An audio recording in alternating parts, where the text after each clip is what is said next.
Mitcham is located in the east of Melbourne, about 20 kilometres from the CBD, with a population of over 16,000 and belongs to the city of Whitehorse.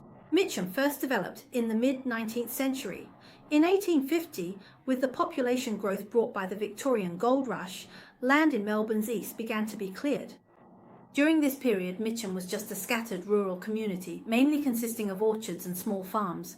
With the opening of the railway line in 1882, Mitcham gradually transformed from an agricultural area into an early suburban town. But Mitcham's large-scale residential development mainly occurred after World War II. Due to population growth, car popularity, and urban expansion, much farmland was subdivided and developed. According to statistics, about two-thirds of Mitcham's current residences were built before the 1980s. There are many old houses, so construction activity has been quite active in recent years. Many people are buying property in Mitcham specifically targeting its renovation or redevelopment potential.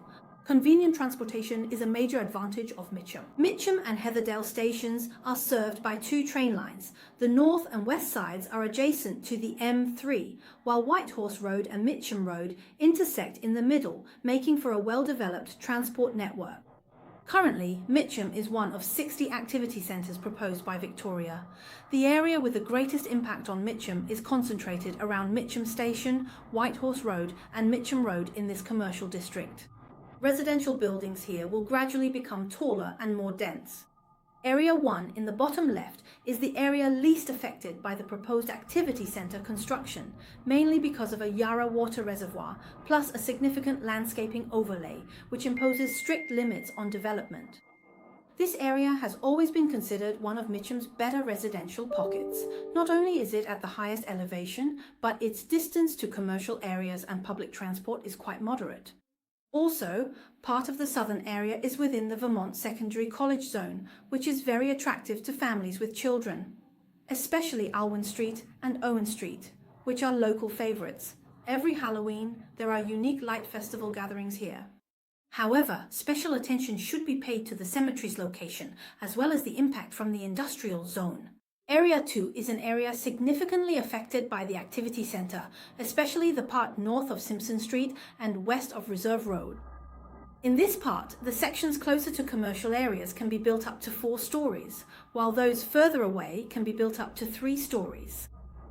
Looking at the characteristics of Area 2, the elevation span is large, with a drop of nearly 50 metres. This gives houses here great views, but future height increases might impact existing views, so try to avoid that when buying. Simpson Park is an anchor point for this area, connecting to Summers Trail with direct access to Heatherdale Reserve, making it ideal for leisure, fitness and dog walking.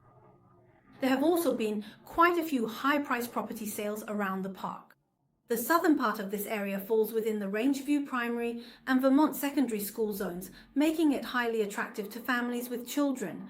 Area 3 primarily refers to the Heatherdale region. Heatherdale is a well-known community hub in Mitcham, originally named after a farm called Heatherdale. In 1946, a dedicated community development association was even established. In 1958, the opening of Heatherdale Station further boosted the area's development, gradually forming its own small neighbourhood commercial centre, along with Heatherdale Reserve, a bowling club and tennis courts. Transport and living in this area are very convenient, being close to Heatherdale Station and the M3 entrance, with Ringwood just a stone's throw away. However, it's important to note that you should avoid the impact of high-voltage power lines in this particular area. Area 4 is Mitcham's commercial centre, and it's the most affected by the activity centre proposal. Within the central commercial zone, depending on the specific lot size, buildings can reach heights of 12, 10, 8 or 6 stories. In this small pocket at the northwest corner of Whitehorse Road and Mitcham Road, there are many buildings with diverse styles. It's conveniently close to the shopping centre, station and park, making it another residential area favoured by locals. Especially Fellow Street, where the neighbourhood environment is highly attractive. The wide streets and rows of plane trees offer a streetscape that's rare in this area. Every Christmas, there's a large light show. However, lot sizes here are relatively small, mostly 400 to 500 square metres, and some older houses lack garages. Now, in the small area at the northeast corner of the Whitehorse Road and Mitcham Road intersection, there are more subdivisions and many units. Since this area is affected by both the main road and the industrial zone behind it, and is adjacent to a private hospital, there's a higher transient population and it's relatively noisy. Area 5 is a small industrial zone consisting mainly of light industry and warehouses, along with some fitness centres. Area 6 is a well-balanced residential zone with complete amenities. It's near Halliday Park with schools nearby. To the southwest are the White Horse Library, Cultural Centre, Theatre and Stadium, making it very popular with families. Halliday Park offers many leisure facilities and sometimes outdoor movies are shown, creating a very strong community atmosphere. Area 7 is significantly affected by the M3 freeway. Combined with the high elevation changes, the actual livable area is quite limited. However, if you're looking for a lifestyle that's closer to nature, this is a great choice. From here, you can easily access Mullam Creek. There are quite a few large blocks of land here, but many of them are affected by bushfire zones. In short, the characteristics of different areas in Mitcham vary quite a bit. If you're planning to buy a home to live in, an investment property, or do a development or renovation in Mitcham, you must understand the features of each area and be clear about your target audience and your own needs.